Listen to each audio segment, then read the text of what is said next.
Welcome to the Everglades in South Florida, home to alligators and a huge variety of other wildlife.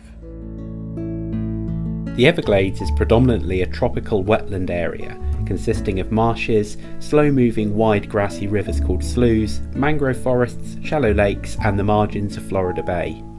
The glades are formed from water spilling over from Lake Okeechobee to the north. Historically, this has created a 100-mile long, slow-moving river up to 60 miles wide, discharging into Florida Bay. However, over the years, agricultural and urban development has diverted and interrupted the flow of water, leading to changes in the Everglades ecosystem.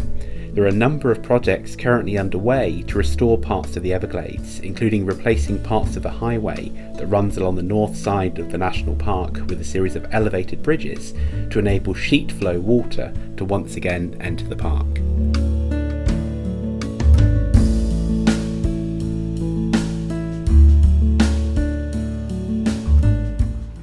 This is the Shark Valley Trail, and one thing that you can see an awful lot of along here are alligators.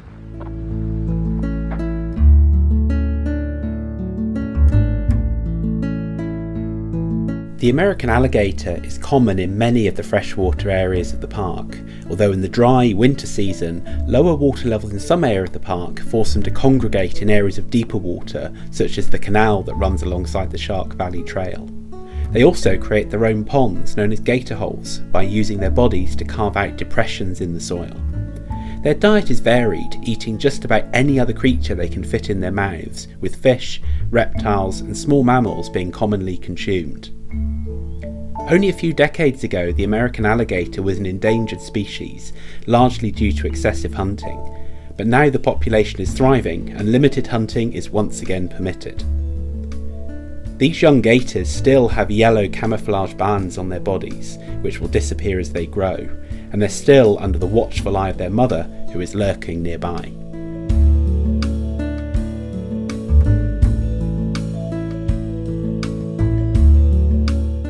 Like other wetland areas around the world, the Everglades is also home to a wide variety of bird species. A number of different species of heron, such as the green heron and great blue heron seen here, can be found. Black vultures and turkey vultures are common scavengers in the area. Some birds, such as this female anhinga, dive underwater to fish, drying out their feathers afterwards. The brightly coloured purple gallinal can be seen walking around on lily pads, where they consume fruit, seeds, insects and small fish. Overall, the Everglades National Park is permanent or temporary home to around 350 species of birds.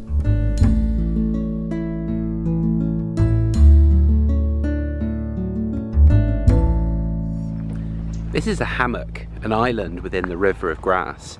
It's only a few inches higher than the surrounding wetlands, but it has a very different habitat, including hardwood trees. The gumbo limbo tree is common here, acting as a windbreak, protecting other trees from hurricanes. Its peeling red bark gives it the nickname of tourist tree. The seeds of the strangler fig grow as air plants in the bark of other trees, eventually growing around and killing off their host.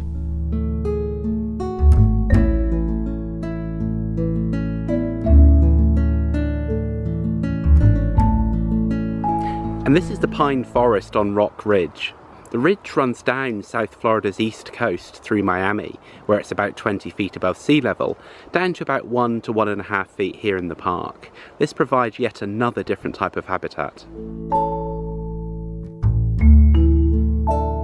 As the water flowing through the Everglades nears the sea, the fresh and salt water mix to create brackish water, the home of mangroves. Mangroves do a great job of absorbing storm surges, such as those created by Hurricane Irma in 2017, damage from which was still evident during my visit.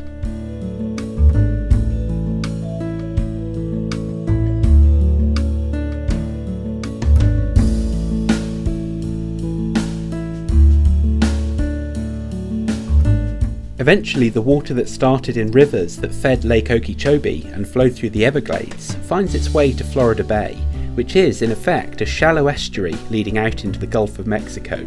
The other side of the bay is bounded by the Florida Keys. Manatees, or sea cows, are large marine mammals that can be found here. The The Everglades is unique. There is no other place like it on Earth. A series of interconnected and interdependent ecosystems, it contains a huge variety of life.